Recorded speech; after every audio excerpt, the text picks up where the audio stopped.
He began to run a constant high fever, and he barely had the energy to crawl out of bed.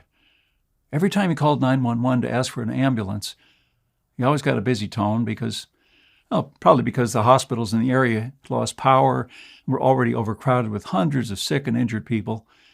The roads were also not accessible yet by car. By the time my friend reached a hospital, his hand had swollen to the size of a football, and he was in great pain. As he desperately tried to get to the front of the line, he almost fainted a few times and had to be propped up by others. Tom told me he was one of the lucky ones who managed to see a doctor before it was too late. The doctor examined his hand and prescribed some antibiotics. Things were on the mend, but then an unforeseen problem came up. Overcrowded hospitals with lackluster sanitation and hygiene are the perfect breeding environments for germs. Tom's already weakened body picked up another, more aggressive bacteria that didn't respond to the usual treatment. I know firsthand that in the U.S., hospital administrators are pulling their hair out, wondering how to reduce hospital-acquired infections. The rate can be alarmingly high. In a crisis, you might have a much better chance of picking up an infection in a hospital than if the doctor performed the procedure in your own bedroom. At least at home, you have germs that you've developed an immunity against, and they're usually not resistant to every antibiotic known to man. After lying in a hospital bed for weeks on end, pumped full of intravenous antibiotics, Tom finally began to recover. The doctors were able to save his life.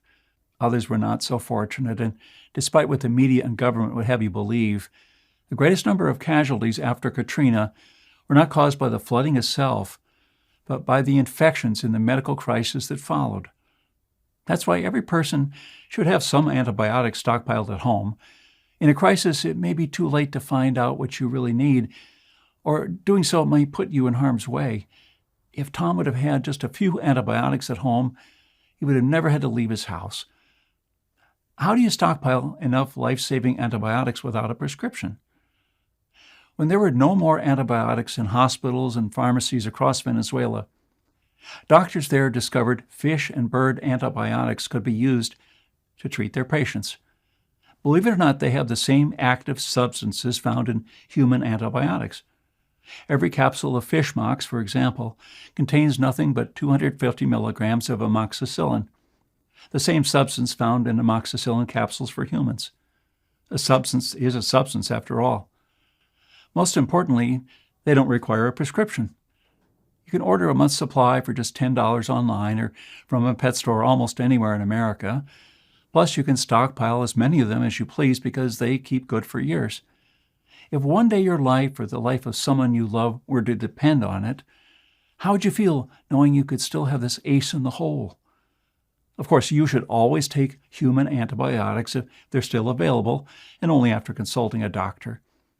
I also don't advise taking antibiotics for every minor problem. I probably only used them 4 or 5 times in my life.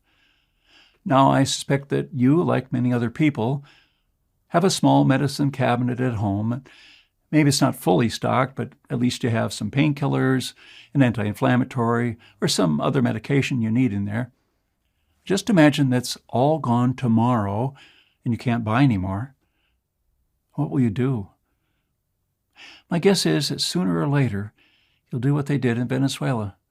You will turn to the medicinal plants growing in your backyard or in a nearby forest or park. They have so much more to offer than you might think, but it isn't until people run almost out of medicine completely that they realize that. If you don't know this already, many of the medicines on the market today are still derived from substances found in common plants. Aspirin is made from the bark of the willow tree, and with the right knowledge, you can extract it yourself to lower a fever or fight pain and inflammation. The flu medicine known as Tamiflu is derived from a plant called the star anise. About 90% of the world's star anise crop is used to make Tamiflu. An alkaloid from this tree was discovered to be effective against malaria and leg cramps. Today we call the drug quinine. You can find it at the retail price of $218 at Walgreens. And this fungus contains a powerful immunosuppressive substance that can ameliorate symptoms of multiple sclerosis and other autoimmune conditions. The derived